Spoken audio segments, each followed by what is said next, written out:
be now discussing about election in India, the first 100 years, 1990 to 2019, and its prequel with the Priyadarshi Dutta.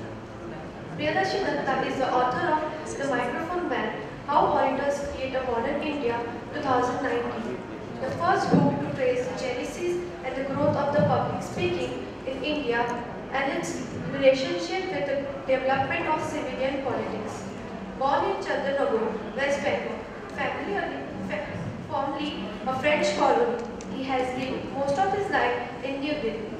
He has writing regularly in the national newspaper, namely the Pahana on the national and the international issue since 2001.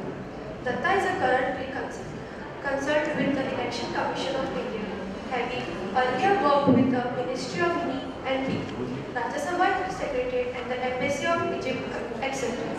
He also writes poems in Hindi and short stories in Bengali. The views and the opinion expressed by the speaker are strictly his own and bear no relationship with any institution. Heading this session, over to you, sir. Yes, sir. So I think I will take around 40 minutes of your time. I hope I will not bore you further with elections because you have already too much of it in Maharashtra already. First you had the national elections when there was an electorate size of 90 crores all over India who voted in more than 1 million polling stations. And then this legislative assembly elections whose aftermath turned out to be longer than it was expected. So the subject that I have chosen for myself is the elections in India first 100 years. Now if you go according to the official history of India, elections have been taking place in India only for the last 70 years and not fully so. But elections in India had actually begun. According to an act called the Government of India Act, whose centenary is going to be there very soon, on 23rd of December, the Government of India Act 1919, was the one which made provision for direct elections to what is called the Council of State and Legislative Assembly, not to be confused with state assemblies, which are separately called state assemblies. But even before that, almost for still another 100 years before that, elections have been spoken about in India. In fact, the first time the word elections was ever mentioned in India was as early as 1820. It was in the charter of a Hindu college which spoke of elections of the governing council. Of course, that election did not last longer because as it happened with many of the temples, trusts and other social service organizations, it is only the same set of people that are chosen through the elections and ultimately they become obsolete. However, I'm going to begin with a very interesting story. It was the year 1831 or 1832 when the House of Commons of British Parliament was debating a very important bill generally called the Reforms Bill 1831. And as it was being discussed, an Indian was sitting in the visitors gallery or the strangers gallery looking at the debate, although it has nothing to do with India at all. And when the bill finally got passed, and what it actually did was to redistribute the constituencies in England in the House of Commons for direct voting. This person said, as I publicly avow that in the event of the reform bill being defeated, I would renounce my connection with the country.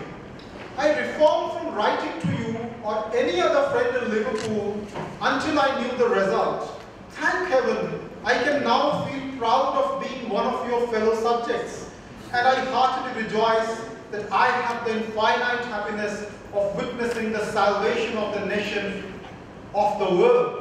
The person in question was Raja Ram Mohan Roy, and he was sitting through the entire debate, although that debate has nothing to do with the fate of India or the work that he had taken there. namely getting the Anti-Sati bill passed by the Privy Council and taking and ensuring the pension of the Mughal king at that time, Bahadur Shah I. But you see, in 1832, when India was so excited by the concept of the elections, although most of Indians have not have heard about it at that time. It was 1832, and remember, elections are based on universal adult franchise. It began only in 1951. But what was the actual parliamentary name of that bill that Raja Ram Mohan Roy was privy to the debate? It was called Representation of the People Act 1832. And you would be surprised to know, when India became independent and India passed its two first major laws concerning elections, they were also called Representation of the People Act 1950 and 1951. These are the two principal acts till date based on which elections, the general elections and the legislative assembly elections in the state take place. So there is a definite connection with the British rule in India and the beginning of the elections. It is a very interesting thing that as we progressed in our independence movement, we started demanding for independence of India, complete independence. But you would be surprised to know that the demand for elections had come first in India, and the demand for elections came much earlier than the demand for independence, which came actually much later. So in the 19th century, we see there were two kinds of thoughts. Some people said that India should have a representative in the British House of Commons. As you see in American War of Independence, you must have heard about that slogan, no taxation without representation. Of course, in India, nobody at that time was so politically literate to speak about, to give such a slogan. But Indians wanted that there should be a representation in the House of Commons. And people like Prince Dwarkanath Tagore, who was the grandfather of the poet Rabindranath Tagore, he tried to speak to, at that time, who later on became the Prime Minister of England, William Gladstone, saying that India must have a representative in the British House of Commons. But he said no. Since he is not either a Jew or a Christian, so Indians can't have a representative because they can't swear in the name of one God. But he said, definitely not. Hindus also believe in one God. They also believe in the Paramatma, the Param Brahma. But anyway, the talks broke down. So what happened in the 1861, for the first time, the Indian Councils Act was passed, and it allowed the Indians to enter the councils that had been started. But these were not elections at all, and the Indians wanted to find out that the last decade of 19th century, there was an idea that British were only nominating some people who were their yes man into those councils, and they don't represent the Indian people at all. So there should actually be elections. And in the 1890, there was an Oxford University debate. You must have heard about an Oxford University debate a few years ago in which Shashi Tharoor came out shining. But the first Oxford University debate to be won by an Indian was in 1890, and that was won by Surendranath Banerjee against Lord Hugh Cecil. So the debate was that whether the British Parliament should consider elective elements in the Indian Parliament in the new bill that is pending before the Parliament. And that bill was actually Government of India Act 1892, which was being prepared during the Lord Dufferin Governor General's time. But while the Governor General Lord Dufferin's bill, which came out in 1892, said that there should be some representation of interest by choosing some people from various, like Calcutta Chamber of Commerce, like the municipal corporations, etc. They did not use the word elections at all, because the British were very afraid that once we use the word elections, they would tried to turn the council into a sort of a talk shop or the House of Commons, which the British did not want at all in India, because the British want to rule India mostly by the power of the bureaucracy. But it was for the first time the Government of India Act 1909, which was also noted for the separate, communal electorate, that for the first time the word elections were used for in India. Of course, there was no direct elections, and there was again the people choosing where the Chamber of Commerce and the municipal corporations, they were putting some people whom they like. And Surendranath Banerjee had been saying from as early 1890, when he went for a tour of England, that Congress, Indian National Congress, which had been set up in 1885, they have a system to represent people. They don't just pick up delegates as from anywhere at random. They are actually elected. So the British also must have a system of representation through elections. But who would vote in the elections? So British thought that is quite an impractical idea. Then finally came the Montagu Chelmsford reform in 1917. Mr. Montagu, who was at that time the Secretary of State, Edwin Montagu, who visited India around 1917. The First World War was going on at that time, and at the end of the war came the Government of India Act 1919, and which for the first time said that for the Legislative Assembly there will be 100 people, and at least around some 60% of them would be chosen through elections. But who would vote in the elections? There was no law like the Representation of People's Act, whose latest version had come at that time in 1918. So they said that this should be left to the bureaucracy to frame the rules of the elections. And I wish I could have shown it to you, but I think if you want to see, I can just pass it on. For the first time, there was an Indian election guide, which was formed by the Indian Civil Services. It was a manual of the candidates and the electors. It said that how the elections are going to take place, who would vote in them, and how the elections are to be counted, and all those things are to be done. And so, in the 1920, came the first elections. Now, when the first elections happened, the Congress, which was actually the organized party in 1920, the Congress was held in this very city, Nagpur, when Gandhiji actually turned it from just a think tank as it used to be to a mass level party using various committees, etc. And Gandhiji said, no, since we have started a non-cooperation movement and the Khilafat movement, we should boycott actually all the institutions. We will not stand for elections.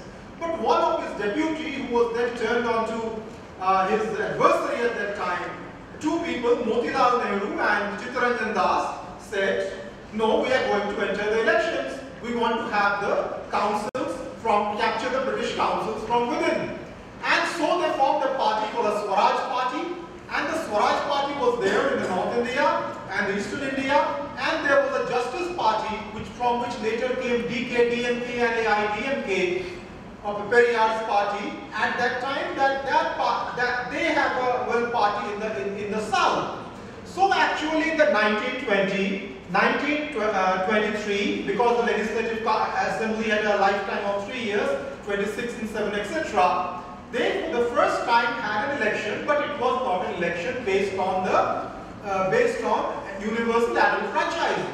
What they do, the people who voted in these elections have to got certain qualifications. Either they should have that much of wealth, or that they should be studied, or that should be mother or wife of people serving in the army or in the police, or they should be widow of them, something like this. So what happened, only 2 or 3% of the entire adult population of India, of the British India, leave aside the princely state, could vote in those elections. Now, so, I'm carrying a ballot paper. I wish I could have shown it to you. I can pass it on if you like. This is a specimen ballot paper. This was one of the 1920s, and it was actually a ballot paper used for the Bombay presidency. And I don't think Nagpur at the time was a part of Bombay presidency. It was a part of central provinces at that time. So interestingly, if you go to the number 8, you find the brother of Veer Savarkar fighting the elections. Narayan Damodar Savarkar, his name appears at number 8.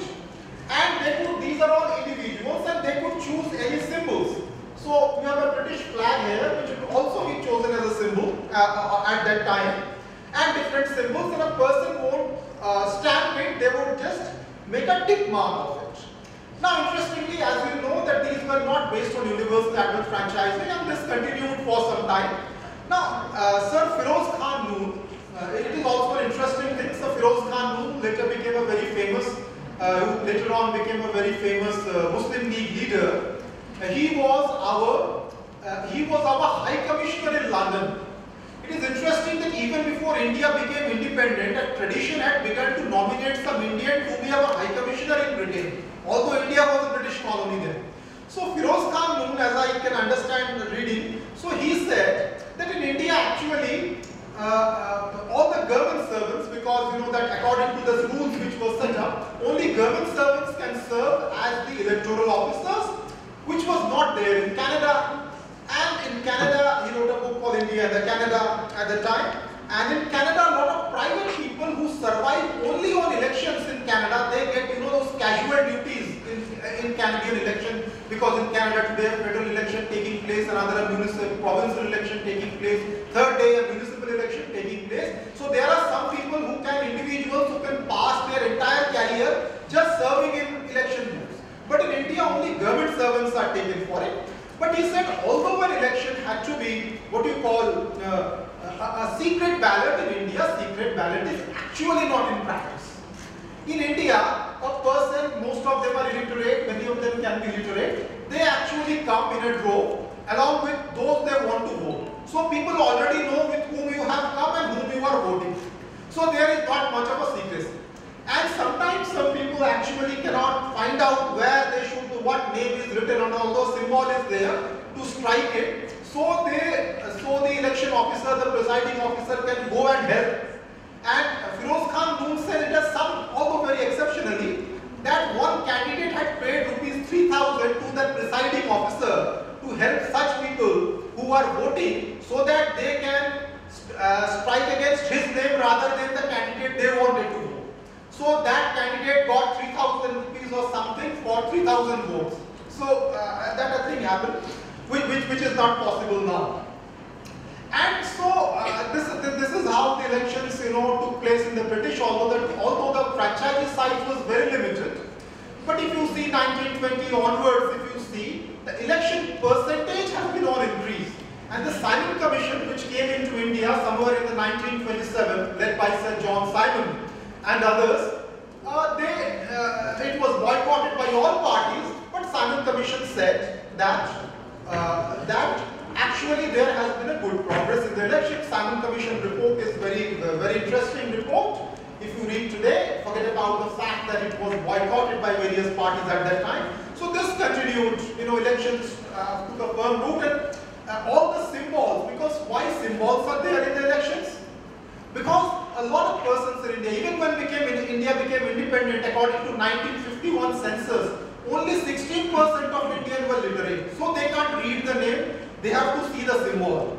And according from the last elections, Election Commission of India has also started giving the picture of that person, because there can be some mix-up if the two-person candidates are namesake.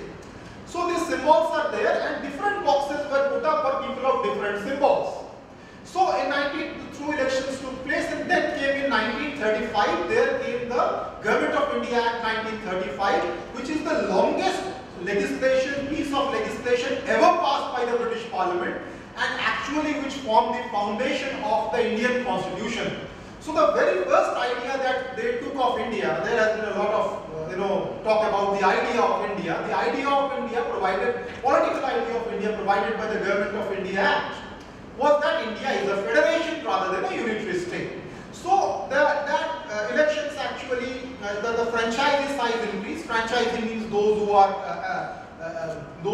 are actually qualified to vote, around 16. So when the 1946 interim elections took place, and it was that election which decided that there should be a Pakistan, because the Muslim League had put up the candidates in all Mohammedan constituencies. Congress had also put up, and Muslim League said, we challenge that we want Pakistan, and let's see who wins. So except for Northwestern Frontier Province, which is now called Khyber Pakhtunkhwa in Pakistan, in all of the Muslim provinces, actually Muslim League wants hands down, and 1946 election, although it led to for some times for a Congress and Muslim League ministries, ultimately it led towards the partition. Now this was actually independent, that is, this closes the chapter on the elections in the independent India, for the pre-independent India. And what we actually see here, the British unwillingness to grant Indian the kind of representation they give in Britain, and the other time a swelling demand from the Indian side to say that there should be representative government. But the British said, we are not giving you the seats in the councils or in the assemblies for you as your representative. We just want to make Indians fit to self-govern themselves at a future date, and we are just giving them a legislative and administrative training. Anyway, when India became independent in 1947, then our constitution was prepared through a constituent assembly which lasted for around 4 years, after 2 of which was in undivided India, 2 of which was in the independent India. And the elections were actually, the constitution was adopted on 26th of November 1949, which for the last 3-4 years is also celebrated as Constitution Day. Otherwise it is said as the National Law Day. Now what happened? Sukumar Sen at that time, the Election Commission of India came into existence one day before the first Republic Day. This is because while the bulk of the constitution was enforced from 26th of January, there were some critical articles like based on citizenship and others which came into enforcement immediately after the constitution was adopted, including that of the elections and the Election Commission of India. So Sukumar Sen, who was our first election commissioner, he was an ICS of Indian Civil Service, he was the Chief Secretary of West Bengal, he was brought into Delhi and was given the charge of being the first Chief Election Commissioner. Now the Chief Election Commissioner's post is one of, it is a constitutional post under the Article 324, and they said the work was quite challenging because it was first time India was going to experiment with universal adult franchising. It meant that every adult citizen, at that time it was 21 years and above the age, will be a voter unless there are some other things like the person is not mentally stable and other things. He or she will have a right to vote irrespective of all other considerations, religious, regional, all those things were there. But why it was so? Because all our independence movement we fought in the name of everybody. So we must give representation to everybody, although there was reservation on the subject in the Constituent Assembly debate. Now you have to find out the electoral roll in a vast country. There were at that time what of our population around some 36 crore according to the census of India 1951, and when in 1951 the rolls were drawn up, there was only a discrepancy of 0.5%. There were around 17 crore people, more than 17 crore people who were there in the 21 plus bracket. And the literacy rate of India was less than 17%. Only 16% of Indian people were literate. So many people in the world said, now this is going to be the first and the last elections in India. And after the Second World War, actually you see there were only 12 democracies left all around the world. The democracies had reached a high point of 29, mostly in the Western countries, but after the rise of Nazism and fascism, they had been in a downward curve. And after Second World War ended, the world was only left with 12 democracies, mostly in the Western countries. So a country like India, which is only a 17% of literacy rate, such a socio-economic situation, how can they sustain democracy? This was often whispered. But Sukumar said that his vision proved it all wrong. India did quite a good work. Sukumar Sen himself went on radio. He told them how to vote, how to cast their vote, why to cast their vote, and they set up a wide network of polling stations. And the number of qualified registered electors was 17 crores. 17 crore 32 lakh 12,232, as I remember it. So more than 51 or 52% of them voted in the elections, which Sukumar Sen said was satisfactory. Sukumar Sen was later made, so India's first election was a successful election. Sukumar Sen was made the chairperson of the international election commission to conduct vote in Sudan, which was a still more challenging work because Sudan had a literacy rate of just 2%. In there, he spent 14 months there, and along with the help of British and Egypt, conducted the first free and fair elections in Sudan in 1950, in 1953, November and December. Sukumar Sen also conducted the second election in 1957. So if you see from in that process of the electoral history, Indian elections have crossed a major background. They have crossed a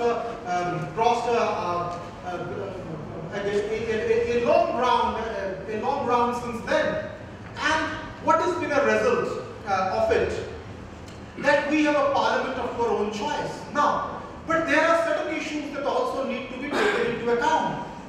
First, when the first Lok Sabha was created, I think there was around 492 seats.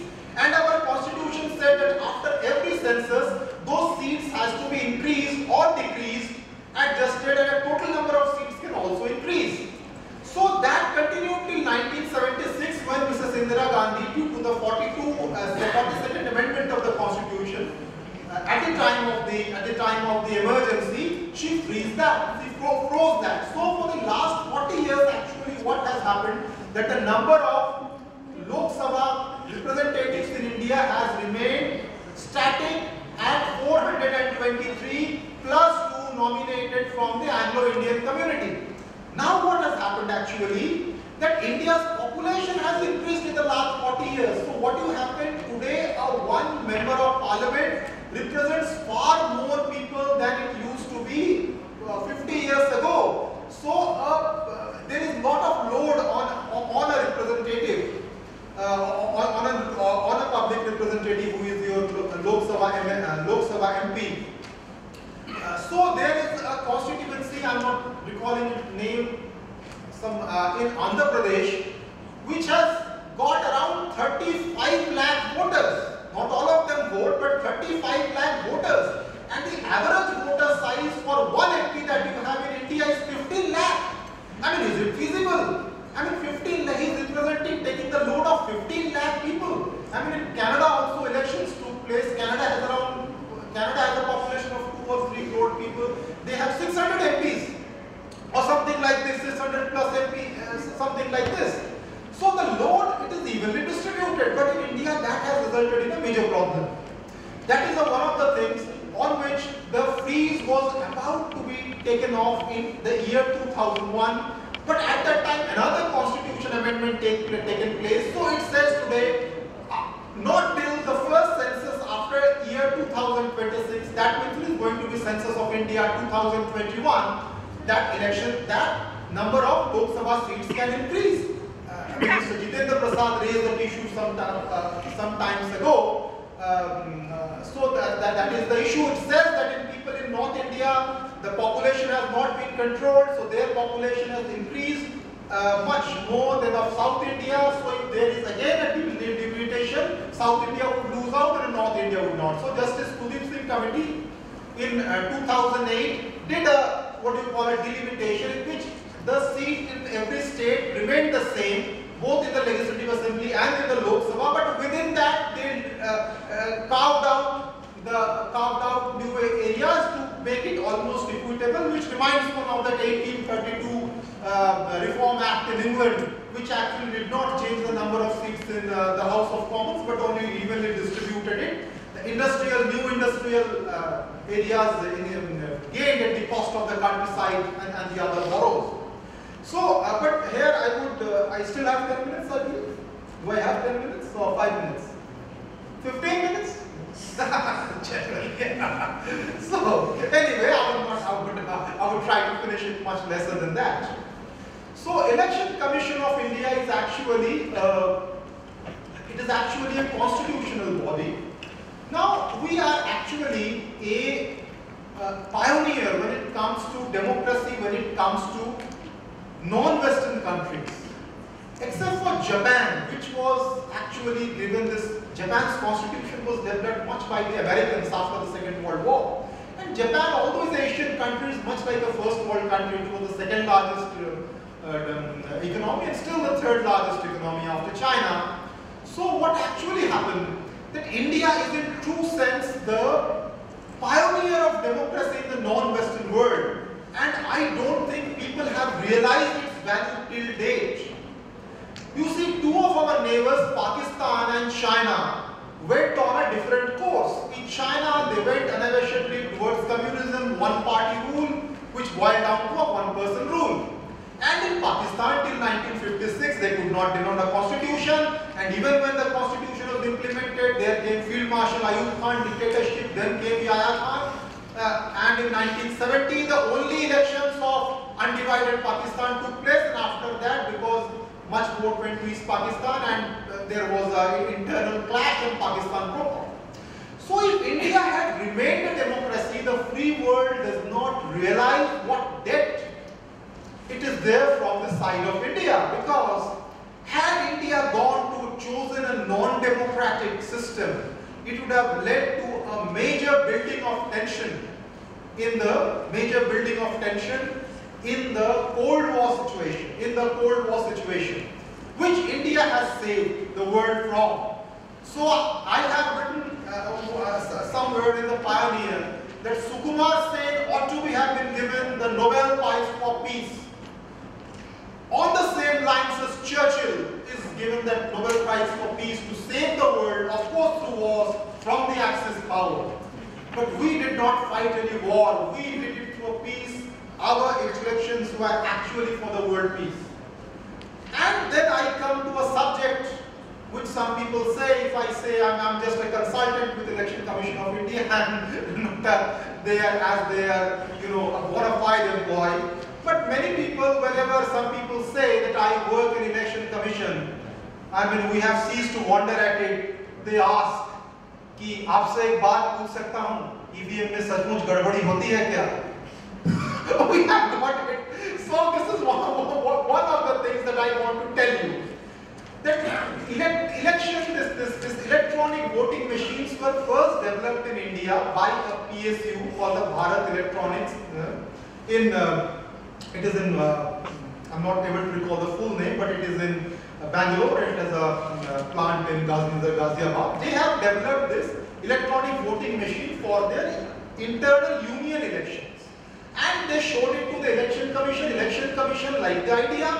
So Election Commission first put up around 50 or so voting machines in Parur constituency in a by-election in Kerala as early as 1982. The first electronic voting machine was used in Parur constituency of Kerala as early as 1982. But what happened? The loser there went to the Kerala High Court, saying that look, the Representation of People Act 1951 says that elections can be obtained, elections can be done only through ballot. It does not say electronic voting machine. Kerala High Court says, what nonsense. I mean, it does not matter. Ballot includes electronic voting machine. That the loser went on to Supreme Court, and Supreme Court made a textual reading, literary reading. He said no, electronic voting machines are actually illegal till the government is going to make that change in the Representation of People Act 1951, saying that electronic voting machine can be used. And that election and that amendment in the constitution took another 5 years, although Mr. Rajiv Gandhi was a much progressive looking person. But 5 years were spent, so that change came out in around 1989. But then there was no political will. So in the 1998, they were first used in the Delhi Legislative Assembly elections in a limited scale, and the electronic voting machine came out in 2004. Now, I must assure you that electronic voting machines are not connected to any software. There can be no Bluetooth, there can be no Wi-Fi attached to it, and they are kept in a very strong room, and whenever they have to be taken out, it is done under proper security.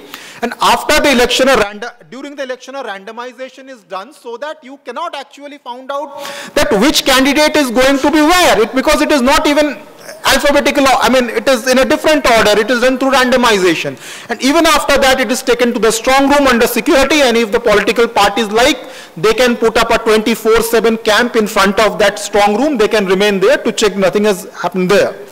Another thing I wish to state here, that the voters ID card, which is called election photo identity card EPIC, this even before the Aadhaar card and other systems came, this provided us with the people of our generation a kind of a identity card, multi-purpose identity card. Even today, it is still used in airport and all others.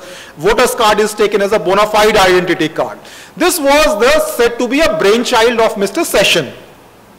But actually, what happened, it was during Sukumar Sen's time that this idea was entered into. This idea was entered into the Representation of People's Act in 1951, in 1958, and interestingly, it was Sukumar Sen's younger brother, Mr. Ashok Sen, who was the iconic law minister who had served under 7 prime ministers, who went on to serve under 7 prime ministers. He brought that amendment, and so election identity card, unlike the Aadhaar, where first Aadhaar was implemented and the law came later on. So for the voters identity card, you already have a law going back to 1958, whereas it was first being used in the northeastern states somewhere in the 70s and rest of India in the 1990s onwards. So it is all I say this, and the Election Commission of India's work was mostly, as the Constitution says, to conduct, to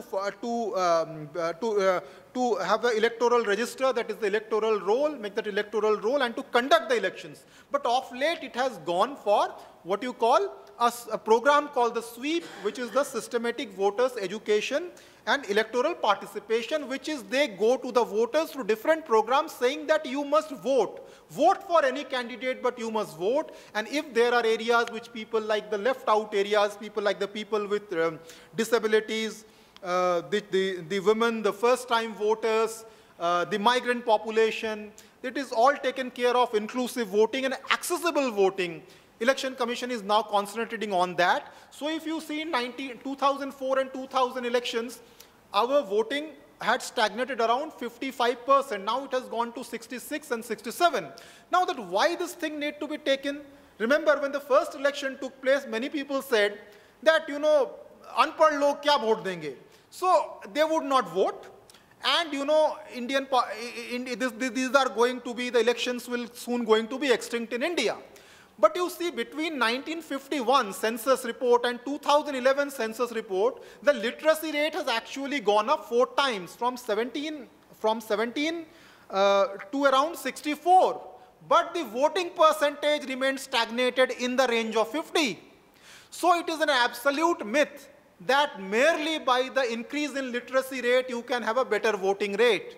Sometimes it is actually the poorer people who vote, it was actually the ill-educated people vote, and sometimes we see that the voting rates are higher in the rural areas than in the urban areas, and this was actually, they can understand, you know, the change of government that take place.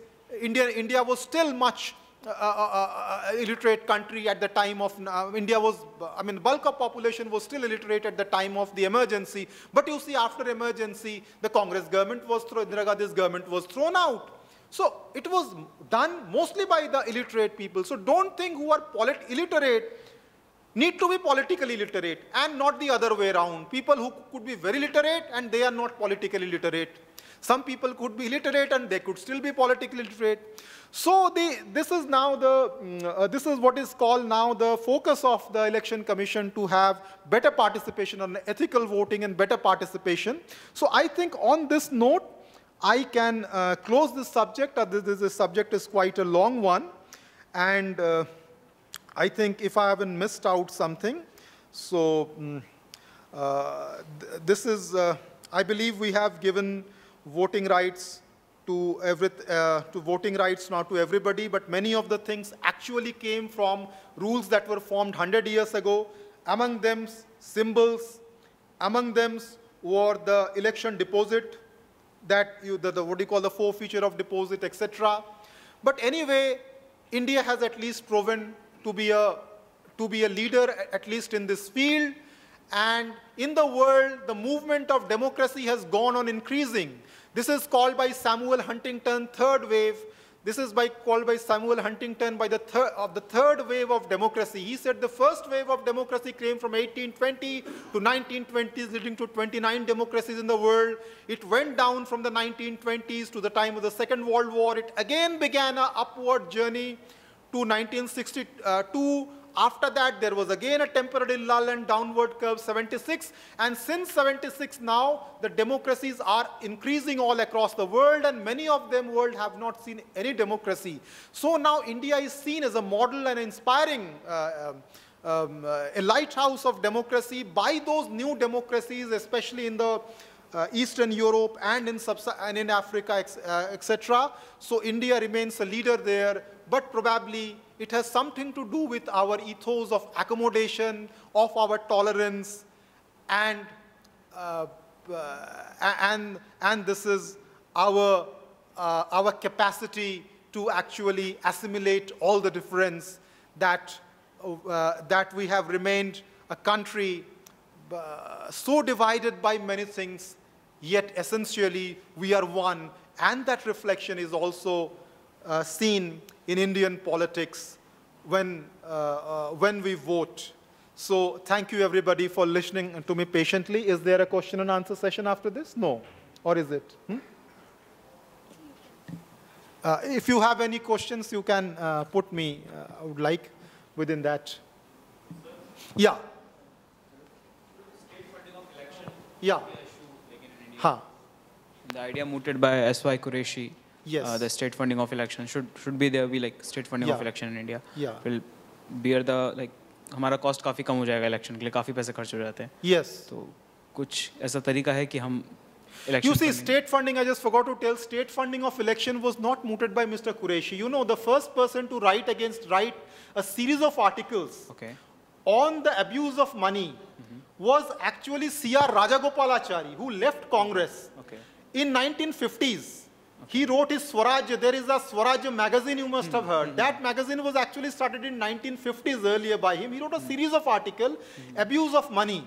He said, actually, elections have become a private, कि election जो है ये एक private enterprise बन गया है. इससे अच्छा कि आप घर घर जाएं, जैसे सेंसस होता है, आप उस बैलेट को लेके लोगों के घर घर तक जाएं और वहां लोग वोटिंग करें. आप कैंडिडेट भी जा सकता है, वो भी जा सकता है, उसका मतलब जो एजेंट है, और एडमिनिस्ट्रेशन उसमें जितना पैसा खर्चा करेगा उससे काफी पैसे की बचत होगी. ये उसने कहा था. उन्होंने कहा था कि stop all private funding. This issue was raised. Of course, the situation has become much more complicated by Jayaprakash Narayan, who wrote a book at that time. Jayaprakash Narayan said कि भारत में इंडिया में literacy है, corruption है, इतना कुछ है, तब भी यहाँ इलेक्शन हो रहा है. It is a kind of a wonder. So Qureshi ji come much later on. So state funding of election में यही है. ये issue उसमें भी discuss हुआ है. There was some committees set up. One was, I think, committee. I'm forgetting the name, but there was a committee in 1990, Indrajit Gupta committee.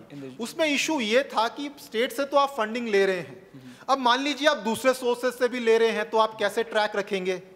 या तो इलेक्शन में वोटिंग, आई थिंक उसमें जो वो रखा जाना चाहिए कि इतना प्रचार जो हो रहा है, देश का पैसा खर्चा हो रहा है. Another MP said that there should be compulsory voting, क्योंकि आप जब इतना पैसा खर्चा कर रहे हैं तब भी 60% लोग वोट दे रहे हैं, तो इसका मतलब 40% वो जाया जा रहा है. There should be compulsory voting as in Australia. This was discussed in Indian Parliament, but कुछ हुआ नहीं उसका. तो स्टेट फंडिंग पे कई बार बात हो चुकी है और इलेक्टोरल रिफॉर्म्स जो है इंपॉर्टेंट. लेकिन मैं ये कहना चाहता हूं, जो भारत के पॉलिटिकल पार्टीज हैं, ये सबसे बड़े कल्प्रिट हैं. आप कोई भी इलेक्टोरल रिफॉर्म्स वो उठा के आप देख लीजिए, तो उसमें आपको यही मिलेगा कि political parties did not come for the hearing, political parties did not write back to them. तो ये होना चाहिए. तो वो इतना आसान नहीं है जितना आप कह रहे हैं. हाँ, स्टेट फंडिंग ऑफ इलेक्शंस पर उस पर बात हो रही है. अभी तो ये जो था electoral bond issue, that election commission does not like this, but still it was done by finance ministry. तो हाँ, Anyone else? I think that is it. Thank you, everybody.